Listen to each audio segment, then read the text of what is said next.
Le 7 septembre 1944, les GI de la 3e armée du général Patton ont pour mission d'établir une tête de pont afin de contourner Metz par le sud. Cette cité, la plus fortifiée d'Europe, n'est tombée que 2 fois au cours de son histoire, avec les Huns et en 1870. On sait maintenant qu'elle tombera à nouveau le 22 novembre. Durant ces 3 prochains jours, les GI tenteront un impossible exploit, au prix de très lourdes pertes. La bataille de Metz peut commencer. Une ignorance des forces en présence, une méconnaissance du terrain, des cartes peu précises et incomplètes, des ordres contradictoires vont conduire à ce désastre humain. Les GIs vont vivre 60 heures en enfer. Ce sacrifice va être surnommé le Omaha Beach lorrain. L'enfer de Dorno, une bataille oubliée.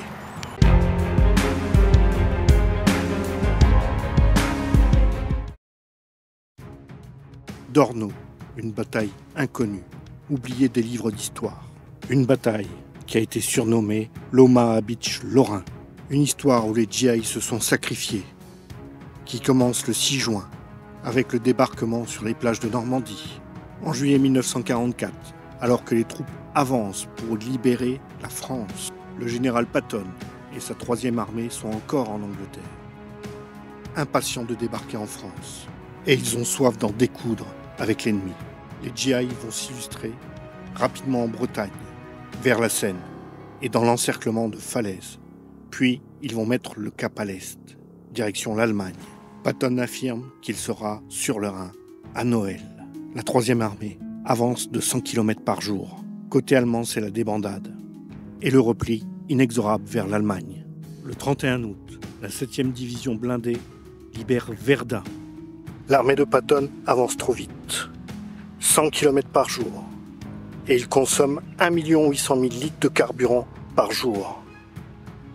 Et forcément, le ravitaillement ne suit pas. La 3e armée est à l'arrêt, faute de carburant et de ravitaillement. Les Allemands, eux, vont profiter de l'arrêt des troupes américaines pour se réorganiser. Le général Otto von Klobersdorff veut tenir coûte que coûte la Feststellung pour empêcher toute avance vers le Reich. Patton va ordonner la remise en marche, alors que tout le ravitaillement et le carburant n'étaient pas encore arrivés complètement.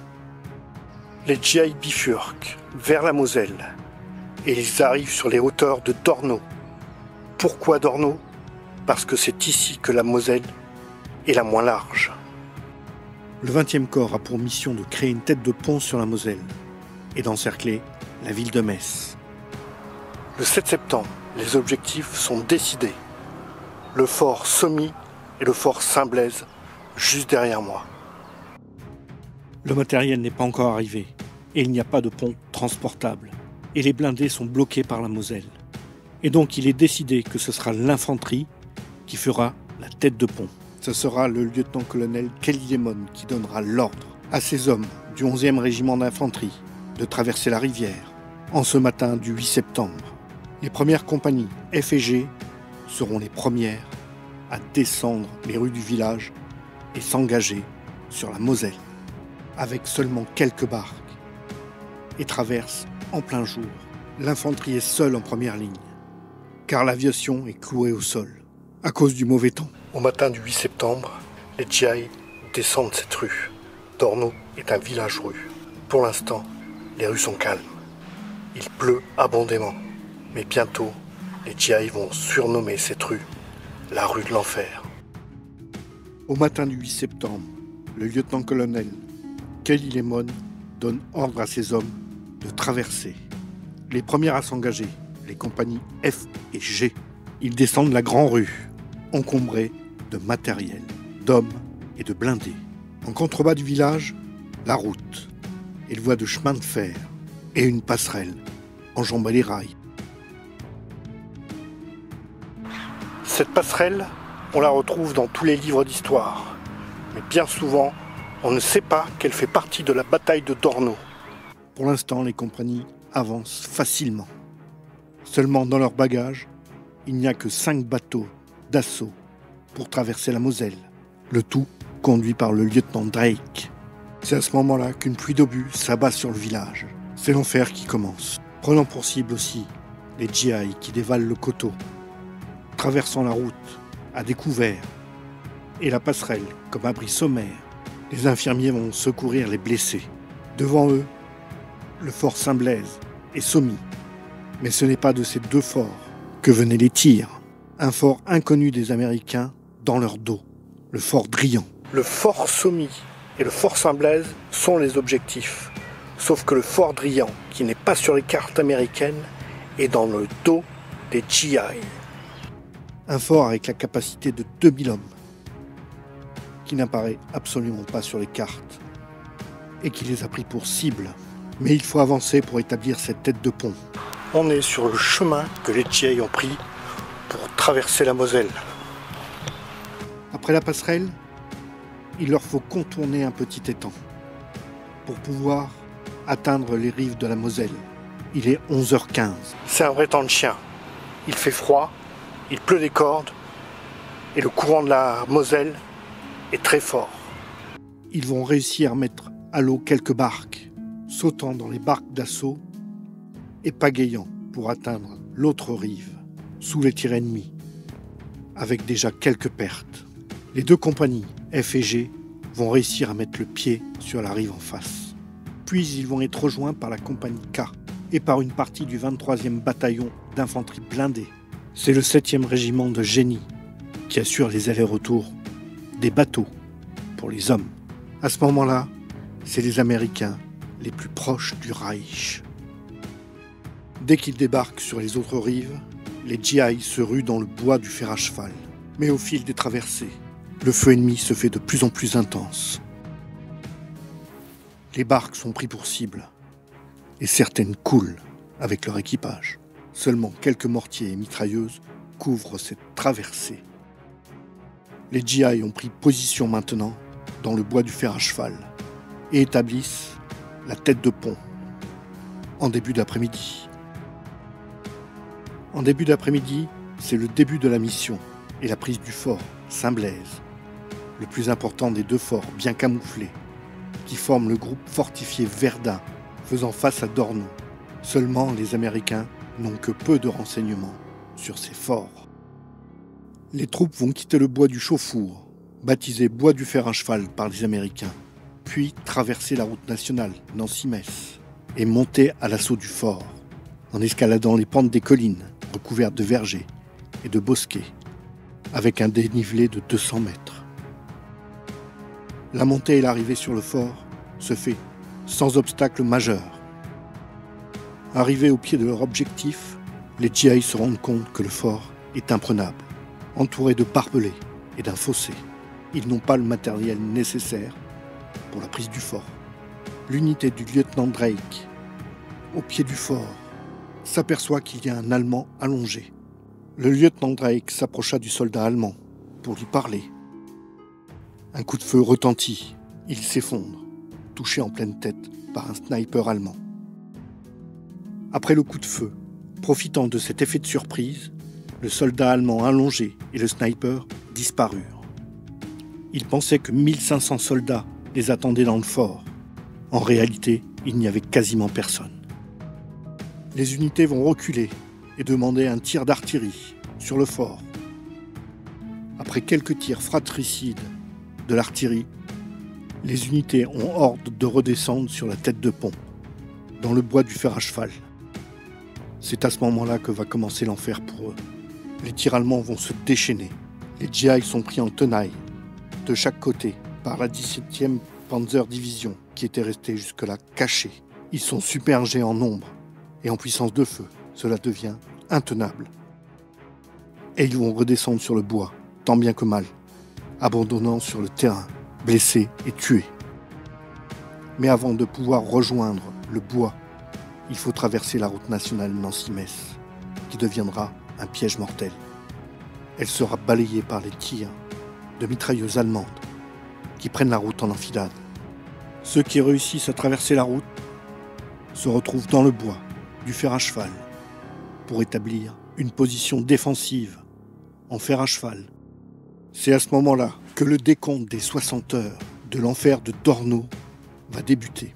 Et c'est dans ce bois qu'ils vont écrire la page héroïque de la 5e division. Ils sont encerclés et les survivants s'enterrent en creusant, comme ils disent, ces foxholes. 80 ans après, on peut encore voir ces foxholes que les Américains ont creusés pour se protéger. Par-dessus, ils mettaient des rondins de bois qu'ils avaient coupés avec leurs baïonnettes et leur imperméable. Il faut dire qu'il pleuvait des cordes.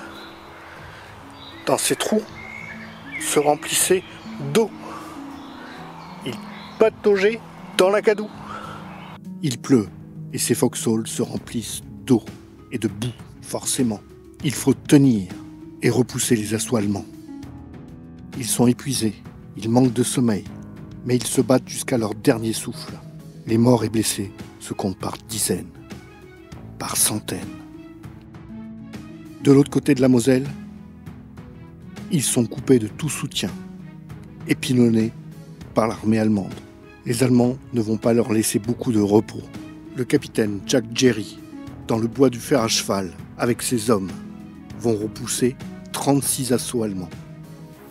Et parmi les 255 hommes qui vont rester, au bout de ces 48 heures d'affrontement, un certain Jack Kirby.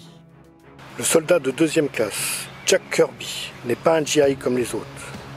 Même si le nom ne dit absolument rien, ce qu'il a créé a été connu dans le monde entier. Jack Kirby dira plus tard, sur cette bataille du fer à cheval, « J'étais en état de choc. On en arrive à un point où tout nous semble égal. » Et on peut vraiment dire que Jack Kirby n'est pas un GI comme les autres. Et cette bataille du fer à cheval l'a profondément marqué.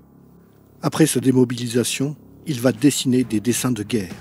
Dans les années 50, il va dessiner des histoires de vétérans. Et dans les années 60, il va créer le sergent Fury. Il va participer aussi à la création du Capitaine America, des X-Men, Hulk, Thor, Iron Man et les 4 Fantastiques.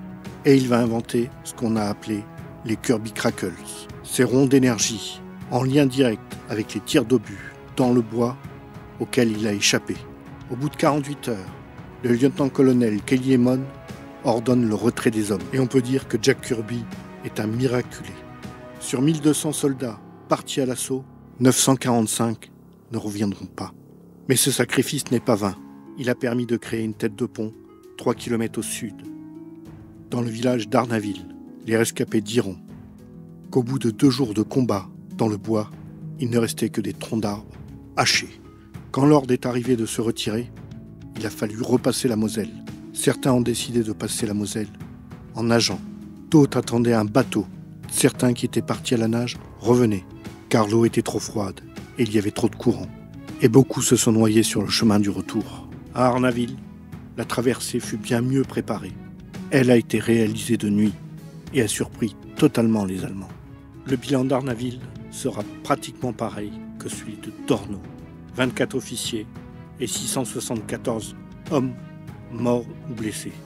Les batailles de la Moselle et de la Lorraine n'ont pas été retenues par les réalisateurs de cinéma comme le débarquement, Bastogne ou le franchissement du Rhin.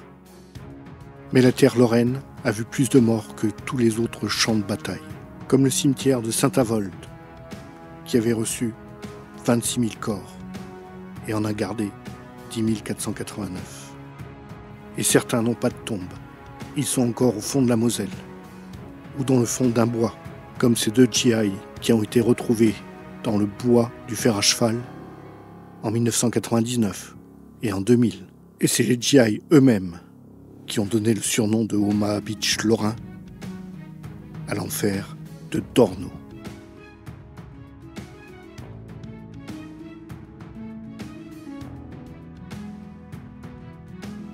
Les combats dans la région ont fait énormément de victimes, comme en atteste le cimetière américain à Saint-Avold. Ici, 945 victimes, simplement sur ce bois derrière moi. En 2000, on a encore retrouvé 2 corps qui ont été identifiés.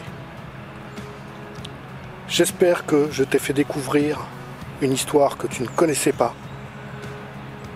N'hésite pas à partager sur les réseaux sociaux si tu veux soutenir la chaîne. Et n'oublie pas, l'important, c'est pas la destination, l'important c'est les gens et les lieux que tu vas rencontrer sur ta route. Allez, ciao!